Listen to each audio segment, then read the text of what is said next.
Given the ending of Hellboy 2: The Golden Army, I can only imagine how many fans, including myself, were anxiously awaiting a third installment in the Hellboy franchise, courtesy of Guillermo del Toro and Ron Perlman, as well as the rest of the cast from the other two films.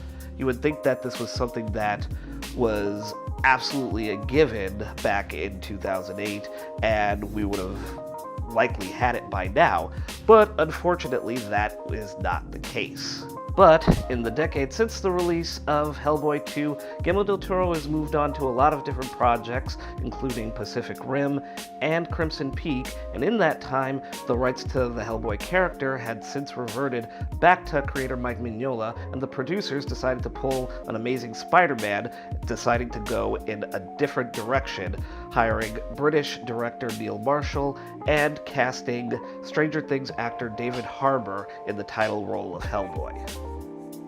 In the new film, Hellboy is begrudgingly carrying out assignments on behalf of his dad, Professor Broom, and the Bureau of Paranormal Research and Defense. Eventually, it's revealed that dark forces are conspiring to bring back the Blood Queen, Nimue. Along the way, Hellboy allies himself with a young spirit medium named Alice and a demon-hating ex-soldier named Ben Daimyo, who doesn't particularly care for Hellboy for various reasons. Undoubtedly, this new Hellboy film had some pretty big shoes to fill. This was a big passion project for Guillermo del Toro back in 2004, and he put his everything into making it one of the most beautifully strange and unique comic book movies to come out in recent memory. And while I'm sure there are a lot of people who would say that it's sacrilege to replace Ron Perlman as Hellboy, I feel like David Harbour was perfectly cast in this film. He has the right gruff, blue-collar sensibility that's perfect for a character like Hellboy, and I feel like that's always what's made him such an engaging character. But I also love that he's a little bit more energetic in terms of his personality, which makes for some great comedic beats in the film itself.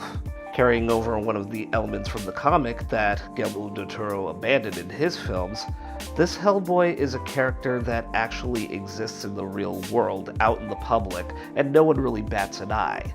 Hellboy's struggle is no longer about wanting to be a part of the larger world, but more about his struggles with his actions as an agent of the BPRD. Harbour does a great job of conveying the conflict of a demon tasked with taking out other demons, and I enjoy that he's constantly challenged with this moral dilemma over the course of the film. It's a shame, however, that the rest of the cast is kind of hit and miss. If you've seen Ian McShane in American Gods, you've seen Trevor Broom. If you've seen Ian McShane in John Wick, you've basically seen Trevor Broom. Even if you've seen Deadwood, you've seen Trevor Broom, who now infuses his dialogue with profanity just for the hell of it, and it doesn't really add much to his character. Now, there are some great moments between him and David Harbour as Hellboy, especially one scene where he's helping Hellboy file down his horns. That's actually pretty nice, but beyond that, I feel like having Ian McShane in this movie was just stunt casting. Saoirse Lane and Daniel Day Kim as Alice and Ben respectively turned in serviceable performances, even if their British accents leave much to be desired. There's still some decent chemistry between their characters and Hellboy that feels genuine as the film progresses.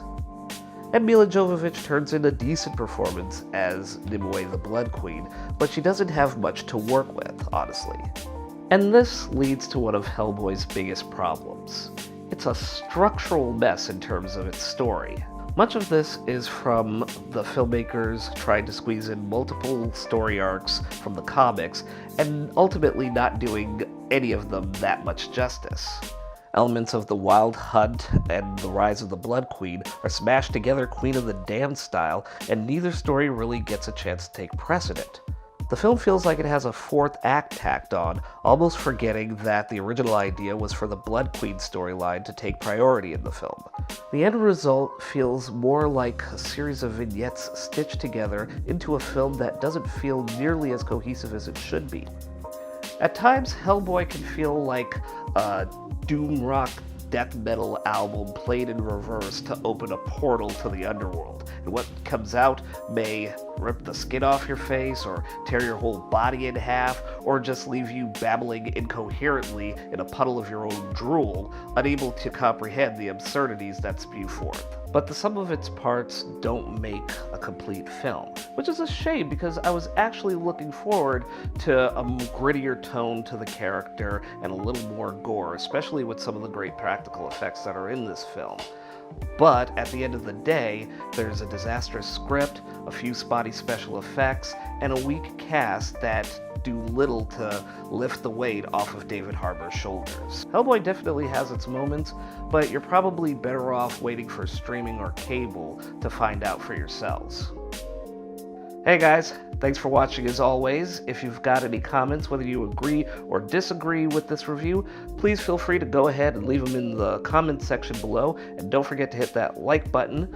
Also, please go ahead and share this video with your friends and family, and if you'd like to keep up to date on more At Random videos, you can do so by clicking the subscribe button, which should be appearing right about here.